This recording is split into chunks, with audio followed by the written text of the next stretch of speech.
আসসালামু আলাইকুম। আপনাকে আন্তর্জাতিক সংবাদে স্বাগত জানাচ্ছি। শুরুতে থাকছে সংবাদ শিরোনাম।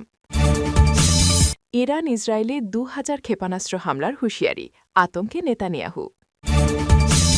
সৌদি, কাতার, আমিরাত, তুরস্কের মার্কিন ঘাঁটিতে হামলা চালাবে ইরান। ইরানের পাশে দাঁড়িয়ে যুক্তরাষ্ট্রের হুঁশিয়ারি, খামেনিকে ছেড়ে যায়নি পুতিন। বিদেশি উস্কানি উপেক্ষা করে খামেনির পক্ষে আন্দোলনে ইরানি জনতা। বাংলাদেশের ৩ দিকে দ্বিতীয় বিশ্বযুদ্ধের পুরনো ৫টি বিমান ঘাঁটি সচল করছে ভারত। এতক্ষণ শুনছিলেন সংবাদ শিরোনাম, এখন বিস্তারিত। ইরানের সেনাবাহিনী ইসরায়েলের বিরুদ্ধে ২,০০০-এর মতো ক্ষেপণাস্ত্র হামলা চালানোর সম্ভাবনার কথা উস্কে দিয়েছে। আন্তর্জাতিক রাজনীতির মঞ্চে নতুন করে উত্তেজনা সৃষ্টি হয়েছে। ইরান ও ইসরায়েলের মধ্যে সম্পর্ক ইতিমধ্যেই অত্যন্ত সংকটাপন্ন অবস্থায় রয়েছে এবং সাম্প্রতিক সময়ে ওই দুই পক্ষের মধ্যে শত্রুতা আরও তীব্র হয়ে উঠেছে, বিশেষ করে ইরানের ক্ষেপণাস্ত্র সক্ষমতার ওপর কেন্দ্র করে। ইরানের Islamic revolutionary guards corps IRGC দাবি করেছে তারা দীর্ঘপাল্লার ও উন্নত মিসাইল প্রস্তুত রেখেছে এবং প্রয়োজন হলে ইসরায়েলের বিভিন্ন স্থানে ব্যাপক হামলা চালাতে সক্ষম। এই ধরনের ঘোষণার পর ইসরায়েলের নিরাপত্তা বাহিনী সতর্ক অবস্থায় রয়েছে এবং সম্ভাব্য হামলার বিরুদ্ধে প্রতিরক্ষা ব্যবস্থা জোরদার করেছে। ইসরায়েলি প্রধানমন্ত্রী বেঞ্জামিন নেতানিয়াহু সর্বশেষ এক ঘোষণায় এটিকে গভীর উদ্বেগের বিষয় হিসেবে উল্লেখ করেছেন। তিনি বলেছেন, যে কোনো নির্দিষ্ট সামরিক বা ক্ষেপণাস্ত্র হুমকি ইসরায়েলের বিরুদ্ধে আমরা অত্যন্ত গুরুত্ব দিয়ে বিবেচনা করব এবং আমরা আমাদের নাগরিকদের নিরাপত্তা নিশ্চিত করব। তবে নেতানিয়াহু সরাসরি ২,০০০ ক্ষেপণাস্ত্র এই হুমকির বিষয়টি নিশ্চিত করেননি। আঞ্চলিক নিরাপত্তা বিশ্লেষকরা মনে করেন, ইরান ও ইসরায়েলের এই শত্রুতা শুধুমাত্র দুই দেশের মধ্যেই সীমাবদ্ধ থাকে না। গত বছর ইরান ও ইসরায়েলের মধ্যে ১২ দিনের যুদ্ধ মানুষ ও অর্থনীতির ওপর বড় প্রভাব ফেলেছিল এবং ওই সংঘর্ষের সময় ইরান ও বিমান ও ক্ষেপণাস্ত্র হামলার প্রস্তুতি ও সক্ষমতা প্রকাশ পেয়েছিল।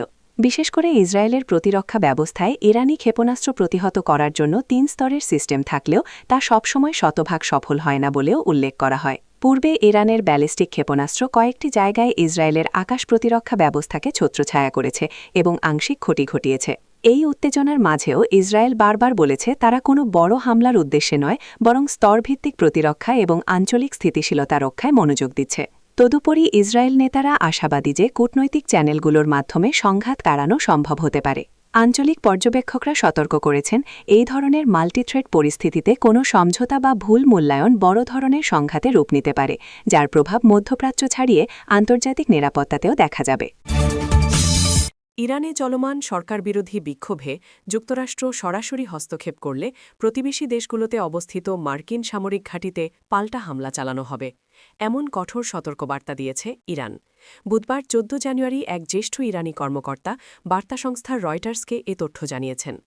ওই কর্মকর্তা জানান, যেসব প্রতিবেশী দেশে মার্কিন সেনা মোতায়েন রয়েছে তাদের আগেই জানিয়ে দেওয়া হয়েছে ওয়াশিংটন যদি ইরানের অভ্যন্তরীণ বিষয়ে সামরিক হস্তক্ষেপ করে তাহলে ওই দেশগুলোতে থাকা যুক্তরাষ্ট্রের ঘাঁটি সরাসরি হামলার লক্ষ্যবস্তুতে পরিণত হবে। সৌদি আরব, সংযুক্ত আরব আমিরাত, কাতার ও তুরস্ক সহ একাধিক দেশকে এই বার্তা দেওয়া হয়েছে বলে জানান তিনি। এদিকে ৩ জন মার্কিন কূটনীতিক রয়টার্সকে জানিয়েছেন, মধ্যপ্রাচ্যের প্রধান মার্কিন বিমান ঘাঁটিগুলোর একটি থেকে কিছু কর্মীকে নিরাপদ স্থানে সরে যেতে পরামর্শ দেওয়া হয়েছে। তবে তারা বলেন, এটি বড় পরিসরের সেনা প্রত্যাহার নয়, বরং পরিস্থিতি বিবেচনায় নেওয়া একটি পজিশন পরিবর্তন। গত বছর ইরানের ক্ষেপণাস্ত্র হামলার আগে যেভাবে ব্যাপকভাবে সেনা সরানো হয়েছিল, এবার তেমন কোনো দৃশ্য দেখা যায়নি। বিশেষ করে কাতারের আল উদেদ মার্কিন বিমান ঘাঁটি থেকে বুধবার সন্ধ্যার মধ্যে কিছু কর্মীকে সরিয়ে নেওয়া হয়েছে বলে জানিয়েছেন কূটনীতিকরা। যদিও দোহার মার্কিন দূতাবাস ও কাতারের পররাষ্ট্র মন্ত্রণালয় এ বিষয়ে তাৎক্ষণিক কোনো মন্তব্য করেনি। এই উত্তেজনার মধ্যেই যুক্তরাষ্ট্রের প্রেসিডেন্ট ডোনাল্ড ট্রাম্প ইরানের বিক্ষোভকারীদের প্রকাশ্যে সমর্থন জানিয়ে আসছেন। তিনি একাধিকবার ইঙ্গিত দিয়েছেন, ইরানে বিক্ষোভ দমনে কঠোর ব্যবস্থা নেওয়া হলে যুক্তরাষ্ট্র শক্ত প্রতিক্রিয়া দেখাতে পারে। মঙ্গলবার সিবিএস নিউজকে দেওয়া এক সাক্ষাৎকারে ট্রাম্প বলেন, ইরান যদি বিক্ষোভকারীদের ফাঁসি দেয় তাহলে তার জবাব আসবে। একই সঙ্গে তিনি ইরানিদের আন্দোলন চালিয়ে যাওয়ার আহ্বান জানান এবং বলেন, সহায়তা আসছে। ইরান এসব বিক্ষোভে উস্কানি দেওয়ার অভিযোগ যুক্তরাষ্ট্র ও ইসরায়েলের বিরুদ্ধে তুলেছে। সরকারপক্ষ বিক্ষোভকারীদের সন্ত্রাসী আখ্যা দিয়ে দ্রুত বিচার ও শাস্তির আহ্বান জানিয়েছে। ইরানের প্রধান বিচারপতি সম্প্রতি এক কারাগার পরিদর্শনে গিয়ে বলেন, সহিংসতায় জড়িতদের দ্রুত বিচার নিশ্চিত করতে হবে যাতে ভবিষ্যতে এমন ঘটনা না ঘটে। ইরানে চলমান বিক্ষোভ ও যুক্তরাষ্ট্রের হস্তক্ষেপের হুমকিকে ঘিরে যখন মধ্যপ্রাচ্যে উত্তেজনা বাড়ছে ঠিক সেই সময় ইরানের পাশে শক্ত অবস্থান নিয়েছে রাশিয়া। যুক্তরাষ্ট্রকে সরাসরি সতর্কবার্তা দিয়ে মস্কো জানিয়েছে ইরানের অভ্যন্তরীণ বিষয়ে হস্তক্ষেপ করলে তার পরিণতি গুরুতর হতে পারে। একই সঙ্গে রুশ প্রেসিডেন্ট ভ্লাদিমির পুতিন স্পষ্ট করে দিয়েছেন ইরানের সর্বোচ্চ নেতা আয়াতুল্লাহ আলী খামেনির নেতৃত্ব প্রশ্নবিদ্ধ করার যে কোনো চেষ্টা রাশিয়া মেনে নেবে না। রুশ পররাষ্ট্র মন্ত্রণালয়ের এক বিবৃতিতে বলা হয়েছে যা ভুগছে তা দেশটির অভ্যন্তরীণ বিষয় এবং আন্তর্জাতিক আইন অনুযায়ী কোনো বিদেশি শক্তির সেখানে হস্তক্ষেপ করার অধিকার নেই। যুক্তরাষ্ট্রের বক্তব্য ও হুমকি পরিস্থিতিকে আরও জটিল করে তুলছে বলে মন্তব্য করেছে মস্কো।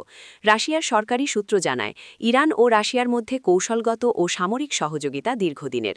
বর্তমান সংকটের মধ্যেও দুই দেশের শীর্ষ পর্যায়ে নিয়মিত যোগাযোগ চলছে। পুতিন প্রশাসন মনে করে ইরানের সরকার ও নেতৃত্বের বিরুদ্ধে বিদেশি চাপ মধ্যপ্রাচ্যে বড় সংঘাত ডেকে আনতে পারে। অন্যদিকে যুক্তরাষ্ট্রের প্রেসিডেন্ট ডোনাল্ড ট্রাম্প ইরানের বিক্ষোভকারীদের প্রকাশ্যে সমর্থন জানিয়ে আসছেন। তিনি একাধিকবার ইঙ্গিত দিয়েছেন ইরানে দমনপীড়ন অব্যাহত থাকলে যুক্তরাষ্ট্র কঠোর প্রতিক্রিয়া দেখাতে পারে। এ অবস্থানকে উস্কানিমূলক বলে আখ্যা দিয়েছে রাশিয়া। বিশ্লেষকদের মতে ইউক্রেন যুদ্ধের পর যুক্তরাষ্ট্র ও রাশিয়ার সম্পর্ক এমনিতেই চরম উত্তেজনাপূর্ণ। তার উপর ইরান ইস্যুতে পুতিনের এই স্পষ্ট অবস্থান দুই পরাশক্তির মধ্যে নতুন করে সংঘাতের আশঙ্কা তৈরি করছে। বিশেষ করে মধ্যপ্রাচ্যে মার্কিন সামরিক ঘাঁটি ও রাশিয়া সমর্থিত জোটগুলোর উপস্থিতি পরিস্থিতিকে আরও সংবেদনশীল করে তুলেছে। ইরানের পক্ষ থেকেও রাশিয়ার অবস্থানকে স্বাগত জানানো হয়েছে। তেহরান বলছে বিদেশি চাপ মোকাবেলায় তারা একা নয় এবং বন্ধু রাষ্ট্রগুলো তাদের পাশে রয়েছে। একই সঙ্গে ইরান হুঁশিয়ে দিয়েছে যুক্তরাষ্ট্র যদি সরাসরি হস্তক্ষেপ করে তাহলে আঞ্চলিক পর্যায়ে পাল্টা জবাব দেওয়া হবে।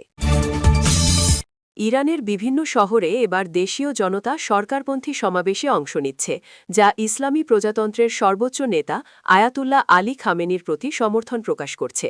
এই সমাবেশের মাধ্যমে ইরানি জনগণ বিদেশি উস্কানিমূলক প্রচেষ্টা ও হুমকি উপেক্ষা করে দেশীয় শাসন ব্যবস্থার প্রতি একতা ও আনুগত্যের বার্তা দিচ্ছে। রাষ্ট্রীয় গণমাধ্যমের প্রতিবেদনে বলা হয়েছে তেহরান সহ প্রধান শহরগুলোতে হাজার হাজার মানুষ অংশ নিয়েছে। অংশগ্রহণকারীরা হাতে পতাকা এবং প্ল্যাকার্ড নিয়ে হেগে যাচ্ছেন, বিভিন্ন স্লোগান দিয়ে দেশের সার্বভৌমত্ব রক্ষার অঙ্গীকার ব্যক্ত করেছেন। সমাবেশে নাগরিকদের বক্তব্য, আমরা আমাদের দেশ এবং সরকারের পাশে আছি, বিদেশি হস্তক্ষেপকে কখনো মেনে নেব না। ইরানি কর্মকর্তারা জানিয়েছেন সমাবেশ শান্তিপূর্ণভাবে চলছে, নিরাপত্তা বাহিনীও মাঠে উপস্থিত থাকলেও কোনো সহিংসতা ঘটেনি। সরকারি সূত্র জানায় এই ধরনের সমাবেশ দেশের মধ্যে স্থিতিশীলতা বজায় রাখতে গুরুত্বপূর্ণ ভূমিকা রাখছে এবং জনগণের মধ্যে সরকারের প্রতি আস্থা পুনঃপ্রতিষ্ঠা করছে। সাম্প্রতিক মাসগুলোতে ইরানে বিরোধী বিক্ষোভ ও দমনপীড়নের ঘটনা আন্তর্জাতিক সংবাদ মাধ্যমে উঠে এসেছে। তবে এই সরকারপন্থী সমাবেশ প্রকাশ করছে যে দেশের আভ্যন্তরীণ রাজনীতিতে এখনও সরকারের প্রতি সমর্থন উল্লেখযোগ্য। বিশেষজ্ঞরা মনে করছেন বিদেশি উস্কানিমূলক প্রচেষ্টা যেমন মিডিয়া, সামাজিক যোগাযোগ মাধ্যম ও কূটনীতিক হুমকি তা ইরানি জনগণের একত্রিত শক্তিকে থামাতে পারেনি। সমাবেশে অংশ নেওয়া শিক্ষার্থী, শ্রমিক ও সাধারণ নাগরিকরা সরকারকে সহায়তা করার আহ্বান জানিয়েছেন।